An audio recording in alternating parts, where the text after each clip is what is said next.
Now before I start this review, I want to give a shout out to my sponsor, T-Blocks. If you don't know what T-Blocks is, then you are missing out. It's a unique t-shirt subscription service where you can choose awesome and stylish shirts to be delivered to your door every month, choosing from categories like cartoons, anime, movies and television, music, and even regular streetwear, all for the affordable price of $8.99 a month. And that's not all.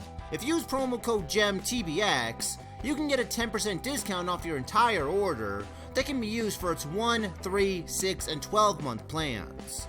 Go to T-Blocks now and get yourself a new shirt every month. Come on, we all love awesome new shirts. Now, let's start the review. Well, if you saw this movie a few weeks ago, then it probably isn't a surprise to you that I'm doing a review on it.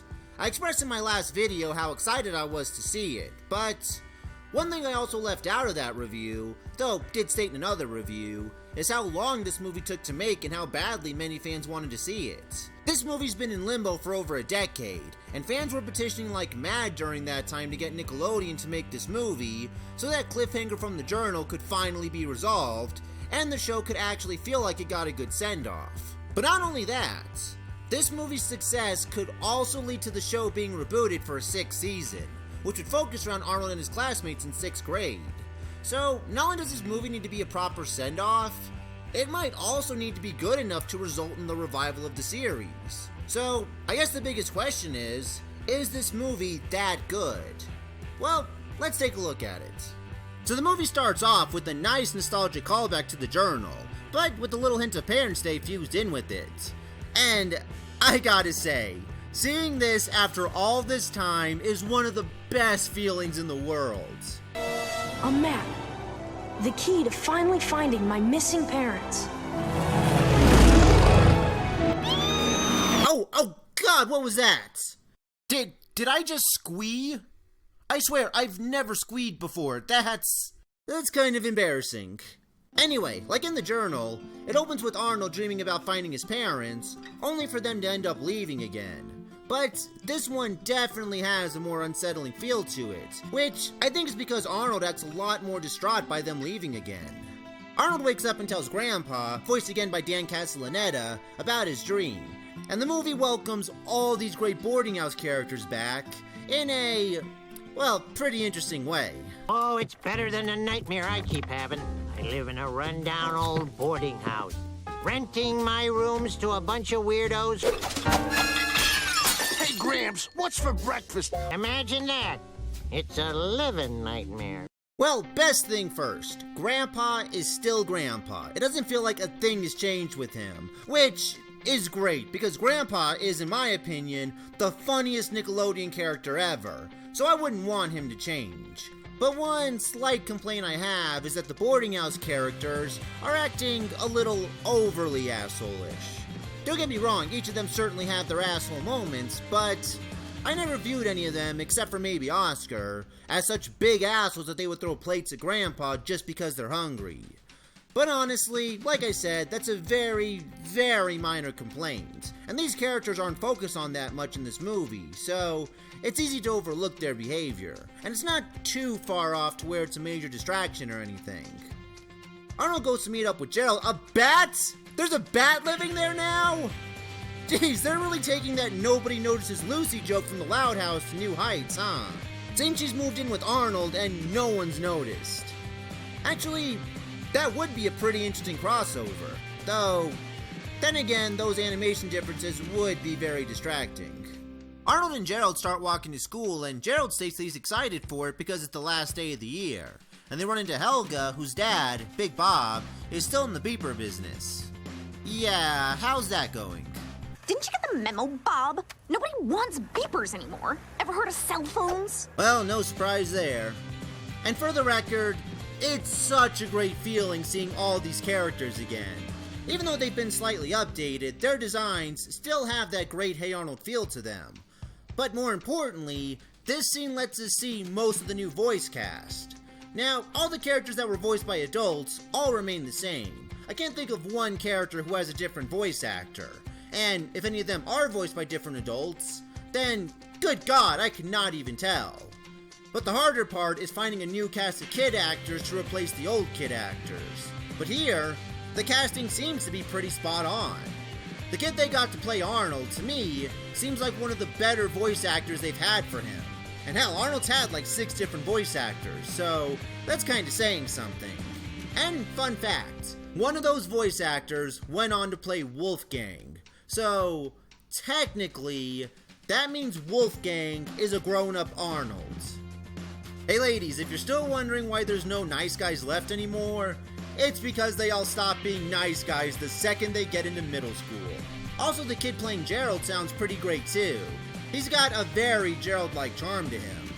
Though, it does kinda sound like Gerald went through a, what's the word? Depubertifies. It kinda sounds like his balls went back up. This is not a game for the weak or impatient. Today's the last day of school. Therefore, by my calculations, It's the best day. And the rest of the PS118 students all seem to have very fitting voices to them too. I can't think of a single voice that felt out of place or like it didn't match the character. So, it's an overall excellent voice cast. Anyway, Mr. Simmons reveals that there's a humanitarian contest going on, and the class can win a trip to San Lorenzo, the place where Arnold's parents disappeared. So Arnold and Gerald volunteer to work on the project for the class so they can get that field trip.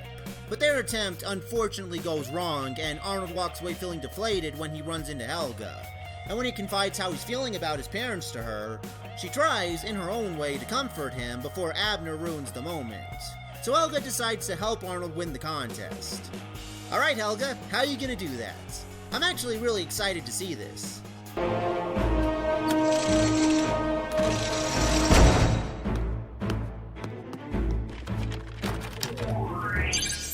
What on God's green earth? So, Helga has a secret room dedicated to Arnold, where she's taped literally everything he's done throughout the series. That's, well, I think that's confirmation that we'll be seeing a lot of Miss Bliss in the near future. At least, I hope so. Oh, and she signals Phoebe to help her out with the makeshift Arnold signal that she shines in the sky. Okay, clever homage and all, but what was that line Helga said earlier? Didn't you get the memo, Bob? Nobody wants beepers anymore. Ever heard of cell phones? Yeah, well, you clearly haven't. I mean, wouldn't a cell phone be a little bit more inconspicuous than that?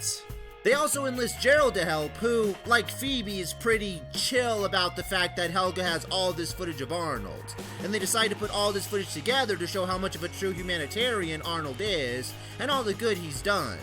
And, jokes aside, this is actually a really nice, loving recap of the whole series, as everyone gets involved with telling their story about how great Arnold is. Dino Spumoni, Coach Wittenberg, Stoop Kid, and... Arnold helped me escape the cage of my old rooftop habitat. Ah, he's alive! Thank God! Literally everyone possible is here, except for maybe Lockjaw, which is probably for the best. I mean, I don't think you'd want footage of that added in. Hey, I think he's starting to trust us. Oh, that's right. Arnold even saved that dumb turtle. Oh God, Helga got footage of that too. Yeah, I don't think you'd want that in the video, Helga. That was a crime. I mean, hell, a security guard was eaten by a shark during that. I don't think you want to add something like that in for a humanitarian contest. Save it for a PETA contest. They'll make him their new king for that. So the video ends up winning, which means the whole class gets to go to San Lorenzo. And while Arnold is being interviewed for the news, it's revealed that something sinister is waiting for him.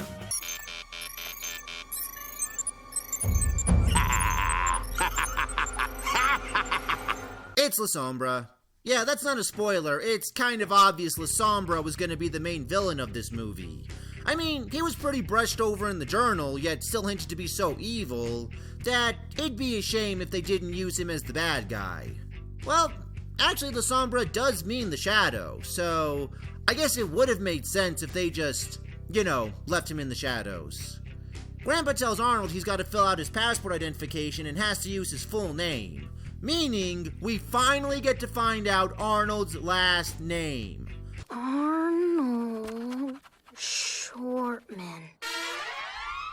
Oh, that makes a lot of sense, actually.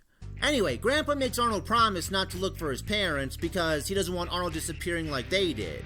And the whole class gets ready to leave for San Lorenzo and say goodbye to their loved ones. And Olga ends up tagging along with them, much to Helga's dismay. While Big Bob tells Olga to be careful and totally blows off Helga. And then, he has Helga take a bag full of beepers to San Lorenzo with her to try and sell. And honestly, Big Bob and Miriam's behavior in this movie was also pretty hard to stomach. I mean, yeah, they usually care more about Olga, that's usually how it goes. But there's actually a scene in this movie where Miriam forgets Helga's name and Big Bob has to remind her of it, which feels a bit too overly uncaring for Miriam. She's usually the one who acts more attentive to Helga and definitely acts more caring towards her than Big Bob does. But luckily, like the boarding house characters, they're not in this movie for long, so it's easier to overlook. Anyway, Grandpa ends up smuggling Abner onto the plane for Arnold, and when they land, Arnold and Gerald, along with Abner, go to find Eduardo, Arnold's parents' best friend. But they find his place has been ransacked, and Abner finds a picture of Eduardo with Arnold's parents, has had Eduardo's head ripped off. But Arnold and Gerald don't notice this and decide to leave. And the movie then cuts to shots of San Lorenzo, which, for the record, is filled with quite a few Easter eggs. In fact, the whole movie has a lot of Easter eggs. In the San Lorenzo parade, you got the Jolly Ollie Man, Mr. Wynn, a Monkey Man, and... wait, is that Jeff from American Dad? Damn, Hey Arnold is really leaving these crossover ideas as open as possible, huh? Also, when Arnold and Gerald are discussing their project, you can see Chloe from Gerald vs. Jamie-O talking to that one rich kid who likes to say terribly. I'm terribly, terribly sorry. Well, I must say, this is terribly, terribly encouraging. Yeah, there's so many. It's actually really amazing. You could actually make a game out of all these Easter eggs. The class goes to a boat that's supposed to take them on a tour of the rainforest, and the boat is seemingly captained by none other than Eduardo. Eduardo? Arnold, could it be? Yeah, well, clearly it's not Eduardo, as it wouldn't really make sense to trash his house and then show him perfectly fine 2 minutes later. So, it's kind of obvious that this is La Sombra. But I don't think this movie is trying to trick you. If you've seen the journal, not only is it kind of easy to guess that this is La Sombra, but it's also easy to guess that he wants to use Arnold to get back the sacred treasure his parents stole back from him. The movie also shows some pretty comedic moments with the classmates, some of which, like Eugene having an allergic reaction for example, will play other roles as the movie progresses. And Arnold starts talking with Eduardo, and yes, I'm gonna call him Eduardo for now so it doesn't get confusing, about his parents and about them stealing back the sacred treasure, called the Core Zone, from La Sombra. And Eduardo tells Arnold that he'll help him look for his parents, which Arnold agrees to, despite his promise to Grandpa. And him and Arnold plan to look for the Green Eyes as their best source to find his parents. And he even gives Arnold a necklace that belonged to the Green Eyes, and the necklace actually glows when Arnold comes into possession of it, which even Eduardo says he's never seen before. And Eduardo makes Arnold promise not to tell anyone about their conversation. Gerald realizes Arnold is hiding something from him and instantly gets angry with him, while Helga decides to finally tell Arnold how she feels about him, which Arnold doesn't respond well to at all, causing Helga to finally snap.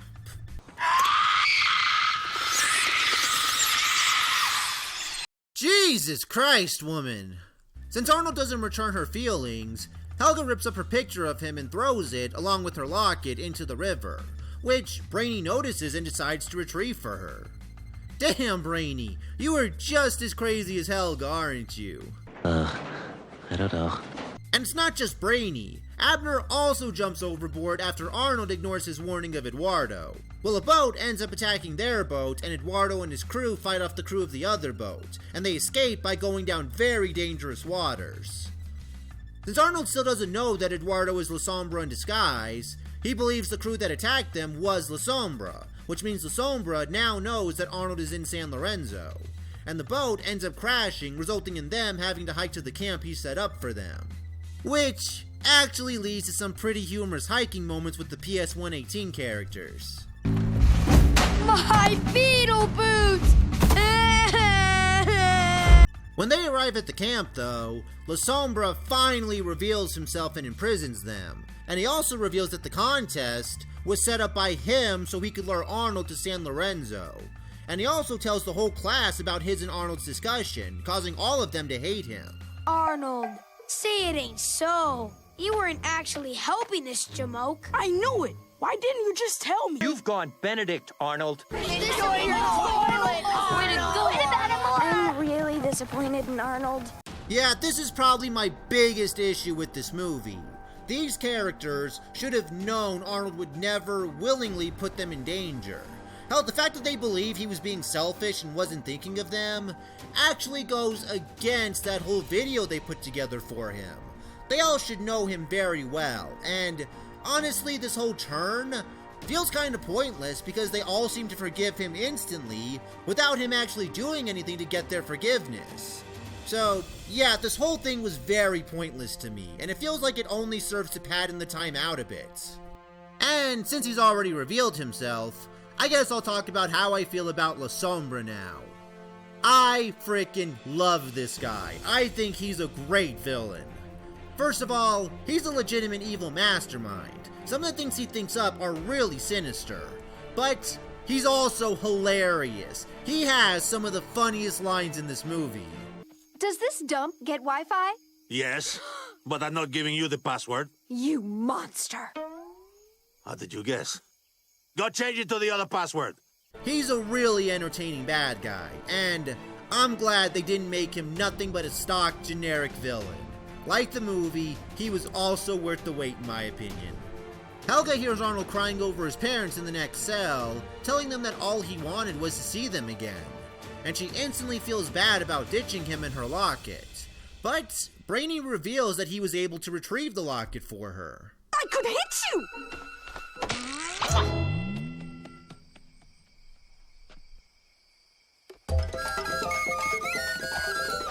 Helga talks to Gerald and Phoebe about helping Arnold find the Green-Eyed people, and they set up a plan to distract the guards to free Arnold. And the plan is actually pretty interesting and entertaining to watch, as it utilizes all the classmates' most definable characteristics in a very clever and very creative way. See you on the other side, handsome. Oh, so many fanfictions just came true right there. Arnold figures out that the necklace La Sombra gave him is able to unlock secrets that were hidden in the map in Arnold's dad's journal. And they use these secrets to avoid booby traps that were set up by the Green Eyes, before finally stumbling upon the Green Eye secret village. And while back at the camp, La Sombra reveals he put a tracker in Arnold and actually wanted them to escape so they could lead him to the Green Eye's hidden city and he could find the core zone. And during this, Phoebe sends out an SOS to Big Bob and Miriam, and Abner ends up appearing at the boarding house to get Grandma and Grandpa to help Arnold out. And yeah, I don't even know what to make of this, to be honest. I mean, they show how Abner got there and all, but it's still very confusing. Also, I don't recall Abner being this smart. I mean, I always remembered him being very dog-like, so this whole thing just feels very over the top for me. But on the plus side, it does show us what looks like a cartoon version of Craig Bartlett, so that's pretty cool. La Sombra sets out to find Arnold with the small crew, and each of them come across the Green Eye's booby traps. And yeah, I basically have to talk about this. Now, I've talked about how dark Hey Arnold can get at times. I mean, Ghost Bride is easily Hey Arnold's darkest episode, as it focuses around a bride who killed her ex-fiancé and sister before killing herself. So, Hey Arnold isn't afraid to go a little overboard, and they do so here as La Sombra gets his entire crew killed just to get through these booby traps.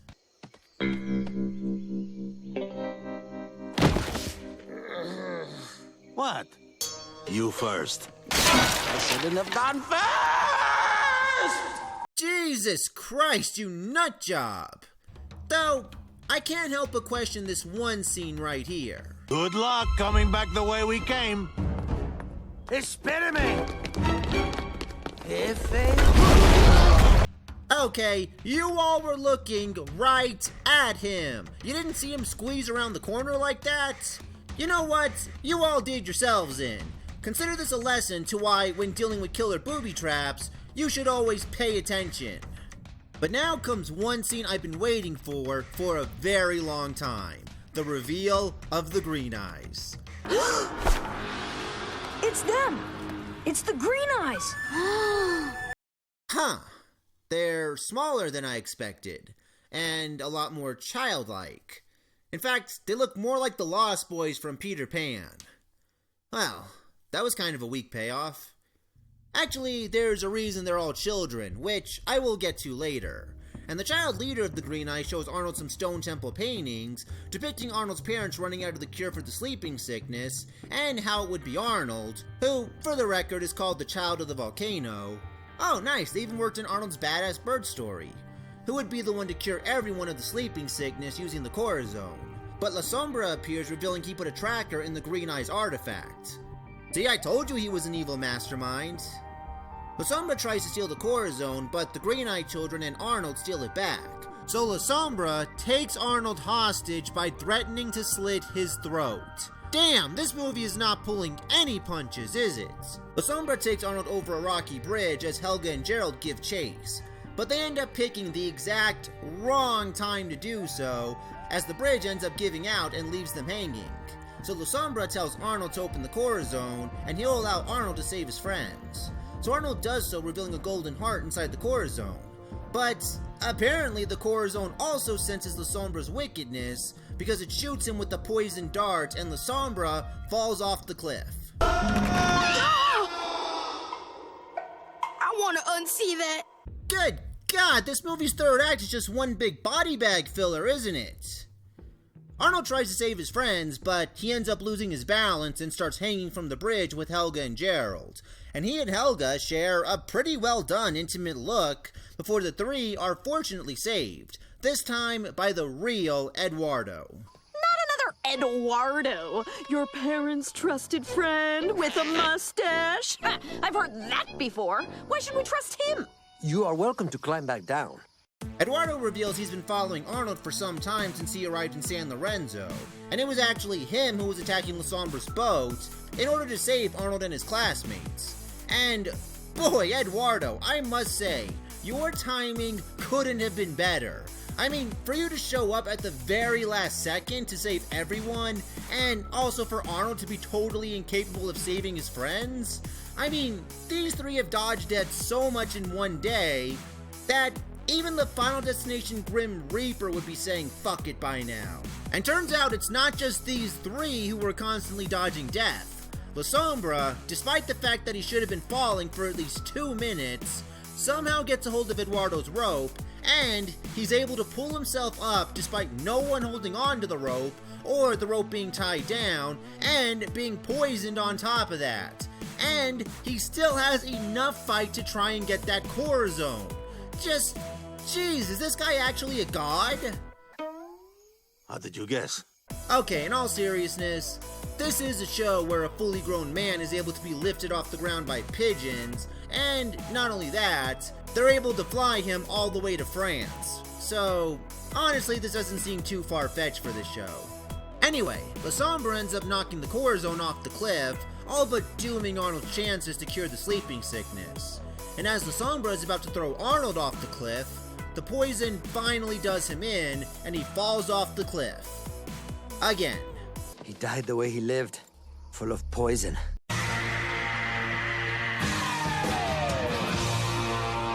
Now, one question remains. How the hell do they get back to the temple? I prefer the stone bridge myself. Well, all right then. Okay, that's a bad cop-out. But overall, I do really like that scene too. But I do have a minor complaint with it, and that's that I feel it went on just a bit too long. This whole scene could have been shortened up very easily. I feel they could have shortened it up by at least 2 or 3 minutes, and they could have put those remaining minutes towards the last few minutes of the movie. Because, trust me, no fan would have been opposed to the last 20 minutes of this movie getting a little extra time added to them. They get back to the temple where Eduardo communicates with the leader, and they reveal that they know where Arnold's parents are. Turns out they, as well as all the other Green Eyes kids' parents, were all affected by the sleeping sickness. Yeah, I guess it doesn't have any effect on children. And Arnold's parents have been asleep for the last 9 years. And they're still not dead yet. Hell, Miles' hair hasn't even grown in all that time. Yet, they're still getting gray hair in. Alright, in all fairness, this tribe's technology is pretty, boss. I mean, they've designed rocks that glow when given to a chosen one, and treasures that can apparently sense wickedness. So, for all I know, maybe that temple they're in has some kind of mystic abilities keeping them alive. That would also explain how these kids have been able to raise themselves, assuming their parents have been asleep for about as long as Arnold's has. But, still, some explanation for this would be nice. This is what I mean when I say the extra time spent on the last scene could have been put to great use for this part of the movie. Anyway, Helga puts together that Arnold needed to put the golden heart into this key-like hole in the middle of the temple in order to cure everyone. And Arnold realizes that's because his parents designed a machine with the cure in it in order to cure everyone at once. But without the heart, they can't cure everyone. But Helga reveals that there is still a way to activate the machine, with her locket of Arnold. And that's an ingenious implication. That locket has been around since the start of the series, and has even gotten an episode centered around it. And now the movie is implying that this locket is actually the key to saving Arnold's parents. Little things like that is one of the biggest reasons I love the writing of the show. And the locket ends up working and cures everyone in what is honestly one of the most beautiful scenes I've ever seen from a Nickelodeon movie.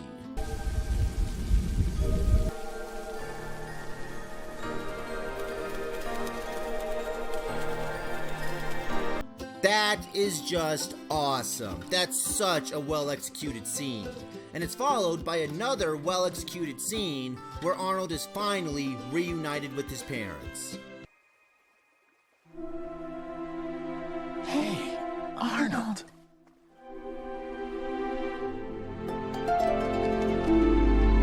Oh, I love that reunion. I think it was handled with the dignity it deserved. Yeah, I'll admit it feels a bit brief and all, but it's clearly not trying to tell you how happy they are to be reunited. It's trying to show you, and it does that flawlessly. The Green Knights celebrate Arnold saving everyone, and Arnold decides to talk to Helga about his own feelings for her, saying he's always had that thought that Helga could like him, which actually was hinted once before in the episode Married, where Helga actually almost confesses her love for Arnold in his dream. And the movie ingeniously implies that Helga, practically from the start of the series, was the one destined to reunite Arnold with his parents. And that also shows that Helga and Arnold really were destined to be together, which is actually kind of chilling when you realize all of that. And the moment every single Hey Arnold fan has been waiting for finally happens. Arnold and Helga finally kiss.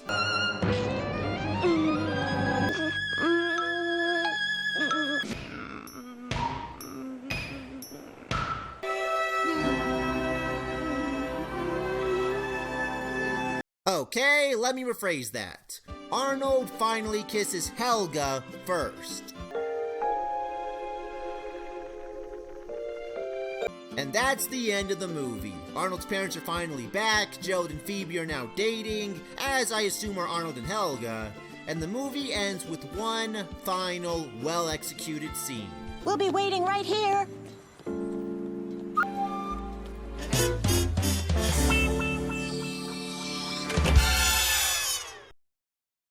And that was Hey Arnold the Jungle Movie. And to answer the question I asked at the beginning, is it really that good? Well, honestly, yeah, it is. In fact, it might be the greatest thing from this whole series. Yeah, it's got its flaws, don't get me wrong. There are a few things that felt kind of unnecessary, and there's a scene or two that goes on a bit too long when other scenes could have benefited a bit more from those wasted minutes. But the thing is, none of those flaws are really major. At least, not in the way they could have been. This movie's purpose is to give Hey Arnold the ending it deserved, and that was exactly what it did. It gave us a great adventure, it gave us some nice dark moments, it revealed how minor things we never put much thought into ended up being major components throughout the series, it highlighted the pros of this show perfectly, it gave us one of the best Nickelodeon villains ever, and it gave us tons of deep moments, like the moments that made us respect the show as we got older. While I don't expect this movie to hit a home run with everyone who's watched it, I do expect it to be considered a potential send-off to this show that every Hey Arnold fan would be happy with. And I say potential send-off because, as I stated earlier, there is a chance this show could be rebooted and given a 6th season based off the success of this movie. And I'd be totally okay with seeing a season of this show dealing with Arnold and Helga as a couple, and Arnold and his parents catching up on the past decade. But if that season doesn't come to fruition, then I'm still perfectly fine with this being the true ending to Hey Arnold. And I couldn't think of a better thing to have reviewed before getting into my favorite types of reviews: Christmas reviews. Thanks to this movie, I'm feeling ecstatic and I'm in one of the best moods I've ever been in. So thank you all for watching, and I'll see you in my first Christmas special of 2017.